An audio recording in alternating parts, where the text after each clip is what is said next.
continue our Imago Days series, focusing on creating a healthy community, especially when that community is made up of people with diverse identities, life experiences, and beliefs. Last week, Brian emphasized the important roles that empathy and showing up for one another play in cultivating a diverse community.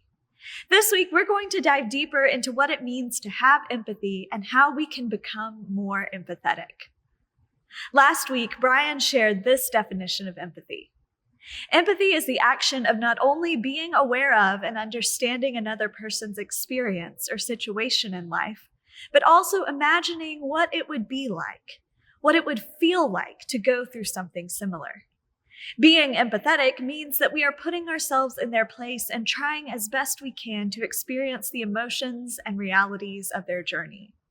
Sounds pretty good, yeah? In my research for this sermon, however, I discovered that empathy is actually quite controversial, especially in some Christian circles. Some of the first articles and books I stumbled across argued that empathy is a sin and practicing empathy is not in line with the teachings of Scripture. These writers and pastors accuse Christians of caring too much about other people and becoming toxic.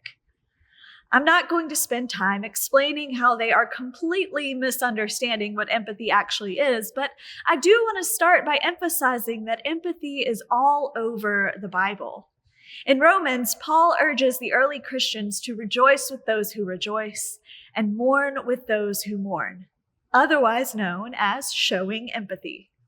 In Philippians, he tells them to look out not just for their own well-being, but for the well-being of others, which again requires empathy to notice and understand what others need. Jesus was also a pretty empathetic guy. He literally became human so that he could understand what humans experience and feel. The Gospels explicitly describe Jesus as having compassion for people 12 times. Compassion is intertwined with empathy, which we'll discuss in a bit. So as you can see, empathy is not a sin for Christians to avoid, but a necessary virtue to embrace. As I mentioned earlier, empathy is defined as the ability to understand and share the feelings of another and can often be confused with sympathy or compassion. The three terms are similar and each has a role to play in helping us connect with others. I like the imagery that artist and writer Danielle Koch Balfour uses when she explains the differences between sympathy, empathy, and compassion. She asks us to envision our bodies. If sympathy, empathy, and compassion were parts of our bodies, they'd be the following. Sympathy is the eyes because it sees and recognizes another person's pain and suffering. Empathy is the heart because it feels the pain and emotion of another person as if it is our own. Compassion is the hands because it combines the emotional connection of empathy with the willingness to take action and help. Empathy is vital to our relationships because it creates a connection between us and another person as we seek to understand each other. It encourages openness in relationships by making people feel seen and safe to be honest and their true selves. It can improve communication and help with conflict resolution. Again, this all sounds really good, right? I was curious, though, about what empathy actually looks like in practice.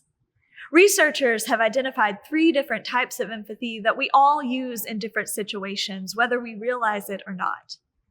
The first type is emotional empathy, which occurs when we literally feel another person's emotions as if they are our own.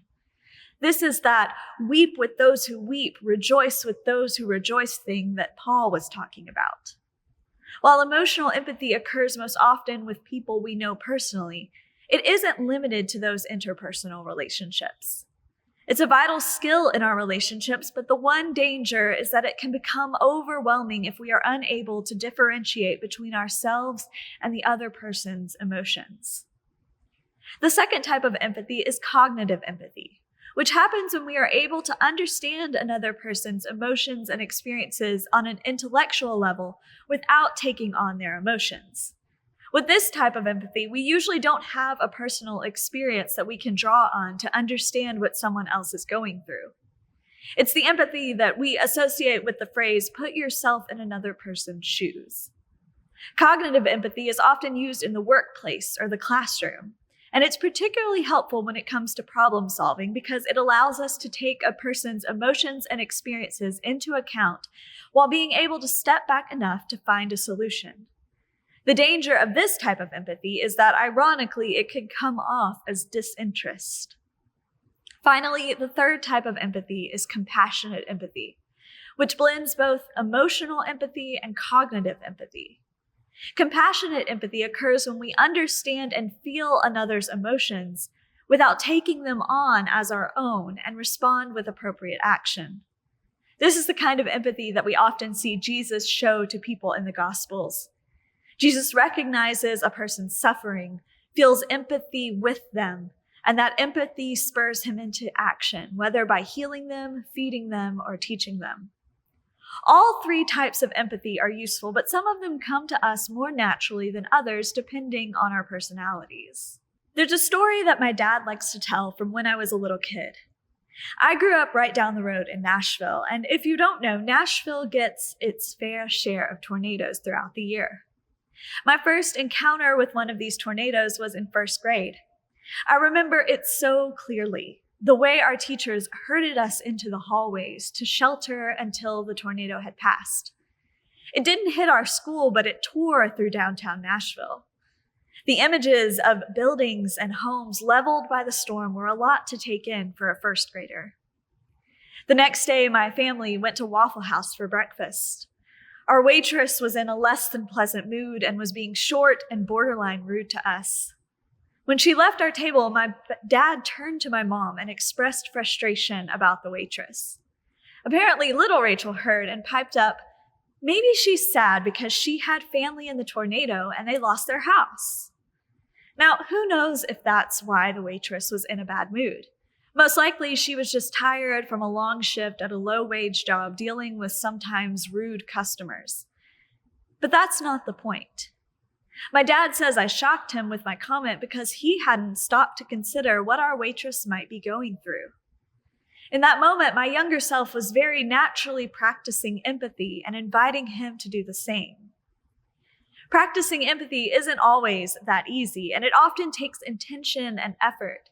It's a skill we have to learn and develop in a culture that teaches us to focus on ourselves and pits us against each other.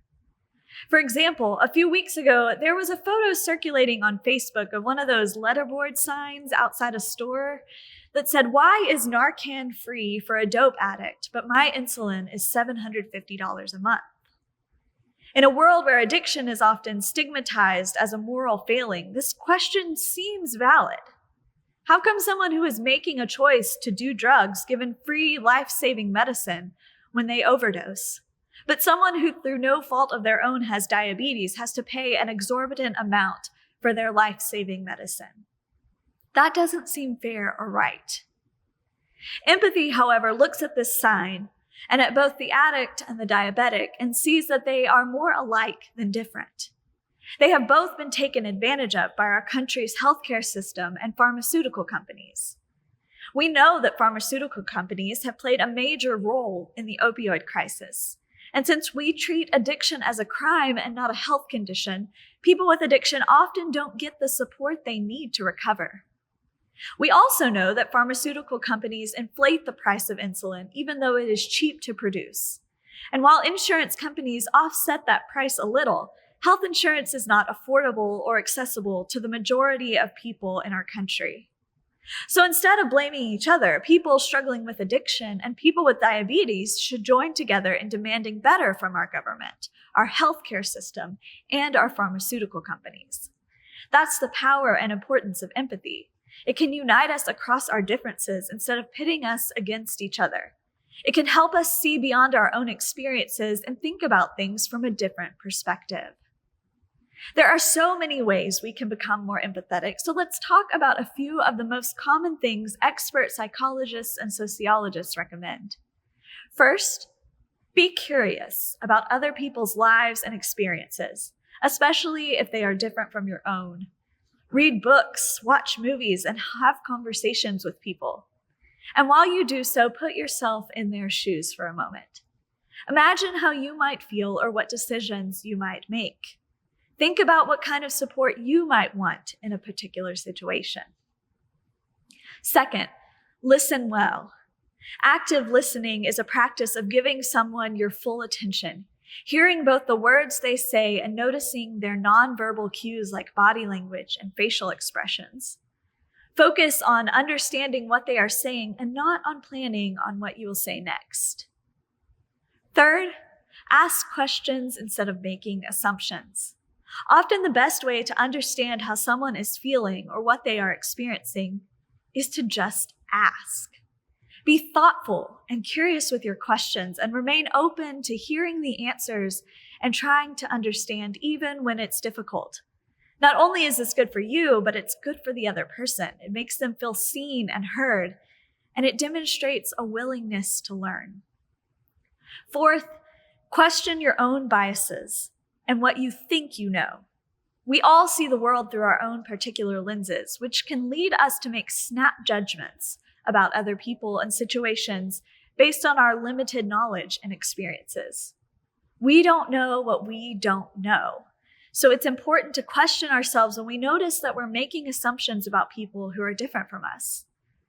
This is especially important as we unlearn racism, homophobia, transphobia, misogyny, and all other forms of prejudice towards marginalized groups. There is always more to learn, and we need to be willing to get a little uncomfortable so that we can ultimately love and care for people better. Fifth and finally, cultivate humility by stepping out of your comfort zone. Seek new experiences and form relationships with people who aren't like you. Listen to perspectives that are different from your own. It can be uncomfortable to try new things and put yourself out there, but each new experience, when met with openness and curiosity, can cultivate an appreciation in us for just how many different experiences and people there are in the world. It may be difficult or confusing at times, but it will ultimately enrich your life, your faith, and your relationships. Empathy is a starting point when it comes to fostering a healthy community. But the next step is compassion, putting that empathy into action. Next week, we're going to look at practical ways to show up for other people, especially in times of hardship. And because we all have big hearts and good intentions, we're also going to talk about how to stay engaged in the work of compassion and care without becoming overwhelmed and burning out. Because I don't know if you've noticed, but there is a lot to care about all the time. Don't worry, we'll figure it out together. Our church is committed to being a place where everyone can belong and everyone can experience the expansive, life-changing, inclusive love of God. We want to be a community of faith that makes a difference not just in our own lives, but in the lives of our neighbors. Cultivating empathy will help us connect with each other in new and richer ways so that we can come together to live out our calling to be God's agents of love and peace in the world. Amen.